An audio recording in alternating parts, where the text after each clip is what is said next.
Right, now this is one of my favourite games. It's an action bag. What I've done is I've written all sorts of different actions on pieces of paper which I've then laminated. So what I get out of that is little slips of paper that last all term long. Now they're laminated, it's very useful.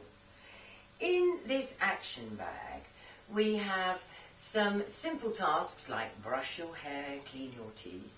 We have some simple objects really, like be a tiger or be a bull or be a monkey. Then we have some simple adjectives like sad, happy, cold, hot. Then we have more complicated actions. For example, we might do bow and arrow. If I shout bow and arrow, I've taken some time to teach them this.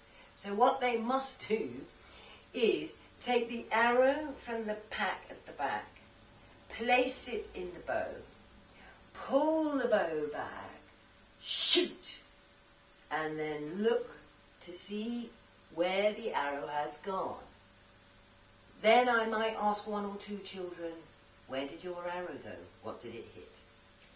So, as I bring out the action bag, if I've got some children that have been on the side not really joining in, I will then go to them, would you like to pick an action out the bag? And they will pick one out. However, getting the whole class to pick one out goes too slowly. So you take one that they've picked. In this case, it's throwing a ball. So the class has to throw a ball.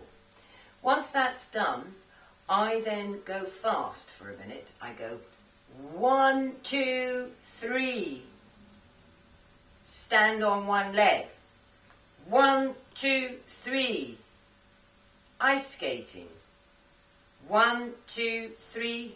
Be a fish. Then I might look around and see another child that's not joining in very much. Come and take one out the bag. And so it goes. Everybody walk slowly. Then we might have some more of those more complicated actions, such as golfing. I love golfing.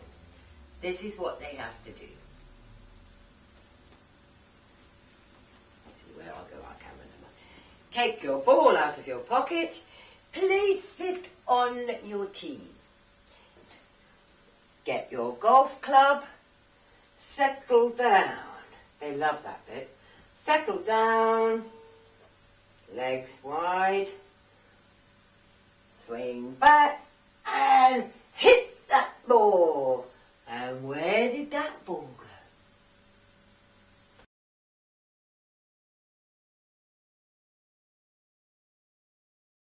Netball. Bounce the ball 3 times up and score a goal. Yeah!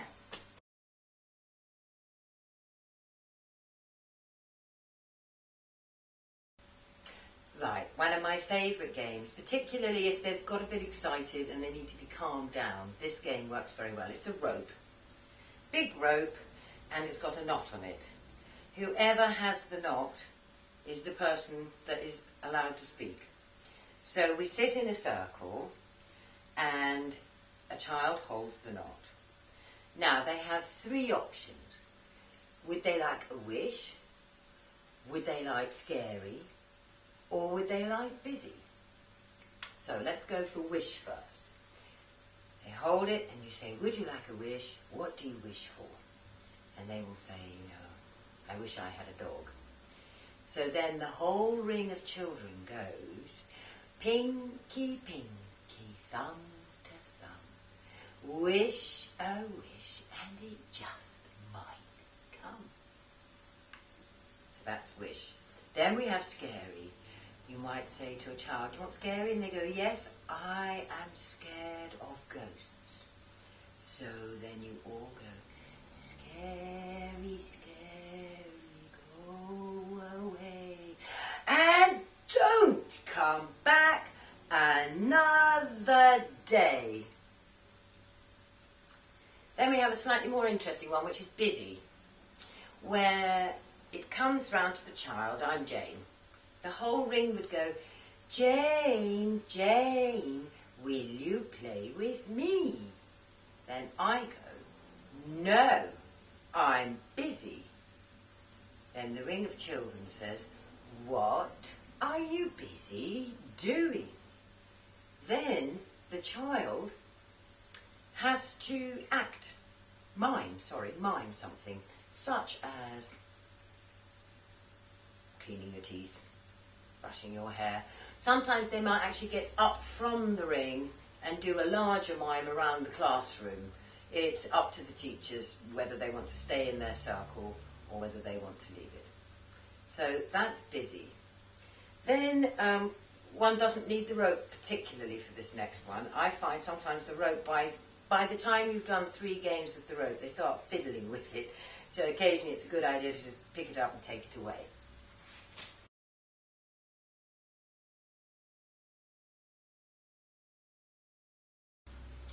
Okay, this game's treasure, and it's very important for their imaginations. I found when I first played this game that the children couldn't really have very many ideas about what these treasures were about. But after we'd spent every week going through them, their stories, along with mine, got bigger and more expansive, and therefore their imaginations stretched further. Possibly I'd given them some ideas. This is how it goes. They pick a treasure. Here I've got a coin, I've got a starfish, I've got a pink heart, and I've got a sort of rather nice key here. So, the child is allowed to pick a treasure. So I've got my treasure here. And I say, I was in a dark castle. Everything was really dark and it was raining, and sometimes I could hear the lightning and it was flashing through the windows. And just as I was creeping up this dark hallway, I saw this thing flashing on the ground, and I bent down and I picked it up, and look, it was a magic key. And I thought to myself, what can this key open?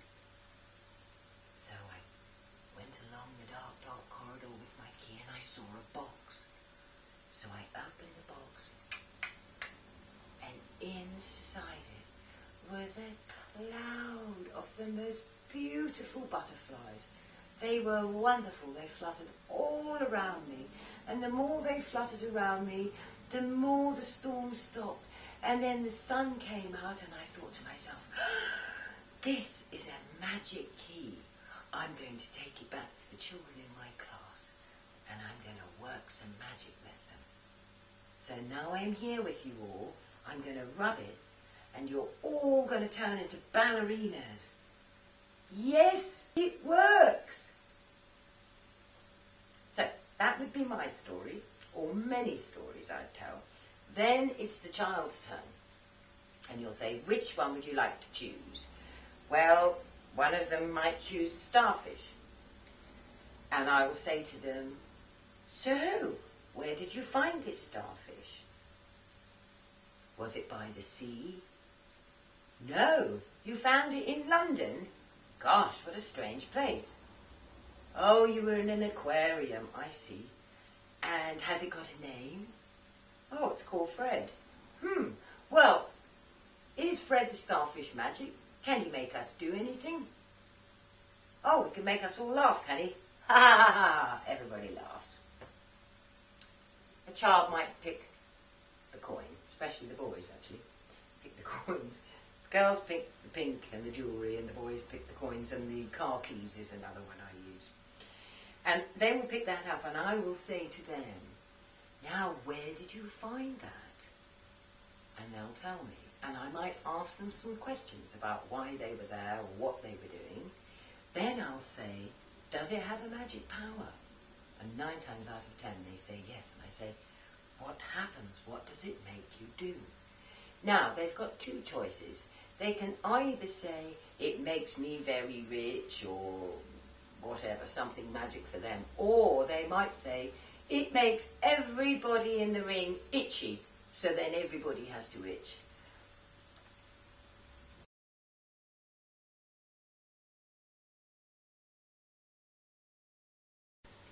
Now, there's a song in the package called Fishing on the River, and it has actions, which I'm sure you'll find out about later.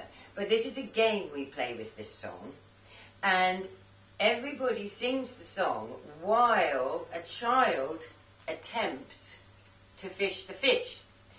If the child manages to fish the fish while we're singing the song, the moment the fish hits the bottom of the bucket, we all have to stop singing.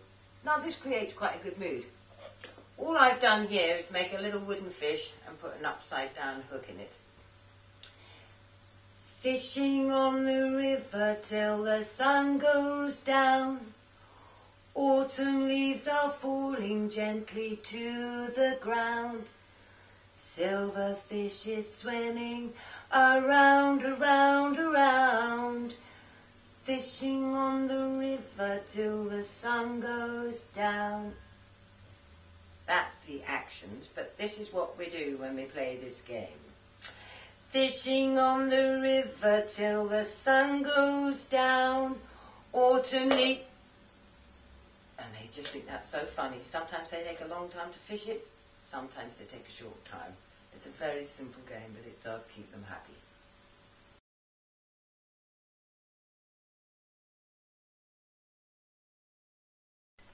This game's known as washing machine, and we need some clothes to put in the washing machine.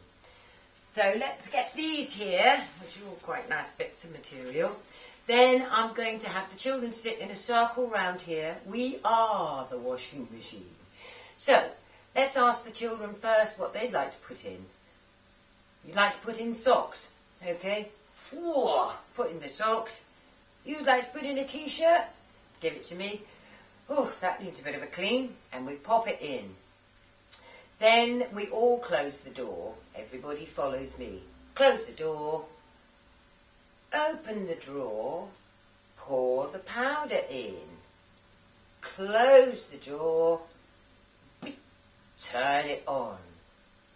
Water goes in first. Everybody does that. Then it starts to go.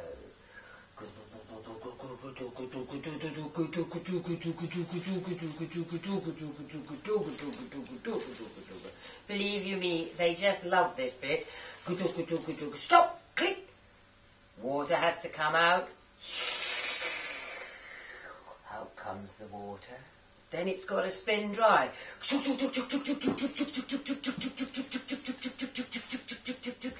Spin it dry, and then open the door, take out your lovely clean laundry and smell.